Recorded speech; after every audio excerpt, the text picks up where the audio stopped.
ભાવનગર લઠ્ઠાકાંડને લઈને વધુ એક મોટા સમાચાર। મુખ્ય આરોપી ગૌતમ સોલંકીની ગુનાહિત કુંડળીનો થયો છે પર્દાફાશ।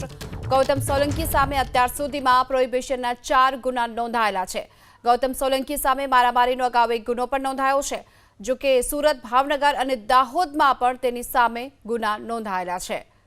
વધુ વિગતો મેળવીએ સંવાદદાતા પાર્થ આપણી સાથે જોડાઈ ચૂક્યા છે। પાર્થ, મુખ્ય આરોપી ગૌતમ સોલંકી, તેની સામે અત્યાર સુધીમાં કુલ કેટલા ગુના અને ક્યાં ક્યાં ગુના નોંધાયા છે?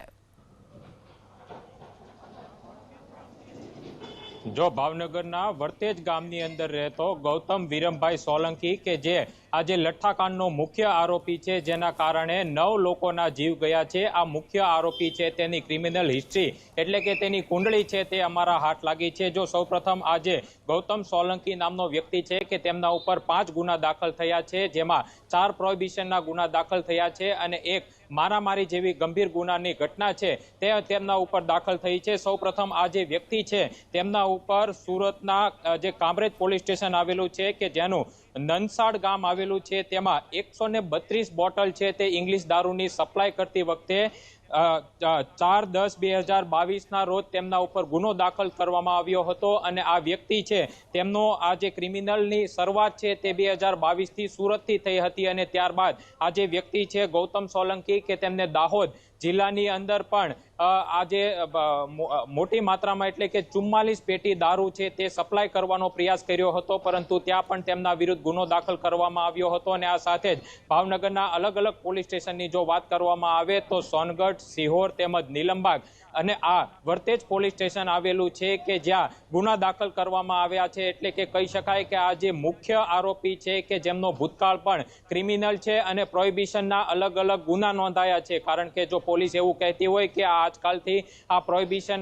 પ્રોહિબિશનના કેસ તેમના ઉપર નોંધાયા છે અને તેમની હિસ્ટ્રી અમને માલુમ નથી, તો એબીપી અસ્મિતા પાસે આ જે મુખ્ય બુટલેગર છે કે જેમના કારણે લઠ્ઠાકાંડ સર્જાયો છે તેમની ક્રિમિનલ કુંડળી કાઢી ત્યારે ખબર પડી કે 4 વર્ષ જૂનો આ જે ક્રિમિનલ કેસ છે તેમના સામે આવ્યા છે। અત્યાર સુધીમાં આ લઠ્ઠાકાંડના કારણે 61 લોકો અસરગ્રસ્ત થયા છે, જ્યારે છેલ્લો ગુનો જે નોંધાયો છે તે વર્તેજ પોલીસ સ્ટેશનની અંદર સ્ટેટ મોનિટરિંગ સેલ દ્વારા નોંધવામાં આવ્યો છે અને આ વર્તેજ ગામની અંદર આ જે ગૌતમ સોલંકી છે કે તે રહીશના સંપર્કમાં આવે છે અને ત્યારબાદ નરેન્દ્ર યાદવ ઉર્ફે ડોક્ટર આના માર્ગદર્શન હેઠળ આ જે ડુપ્લિકેટ વિદેશી દારૂ બનાવ્યો હતો અને આ રોયસ્ટેક બોટલ છે તે વિવિધ વિસ્તારો અને અન્ય જિલ્લામાં પહોંચી હતી અને ત્યારબાદ આ જે લઠ્ઠાકાંડ સર્જાયો છે। પરંતુ મહત્વની બાબત તો એ છે કે આ જે વ્યક્તિ છે તે મૂળ અલગ અલગ ક્રિમિનલ જે હિસ્ટ્રી છે તેમની સામે આવી છે અને આ પગેરું છે તે એસએમસી શોધી રહી છે, પરંતુ આ જે વ્યક્તિની વિરુદ્ધ હાલ તો સ્ટેટ મોનિટરિંગ સેલ દ્વારા કાર્યવાહી અને પૂછપરછ હાથ ધરવામાં આવી છે અને અત્યાર સુધીમાં લઠ્ઠાકાંડની અંદર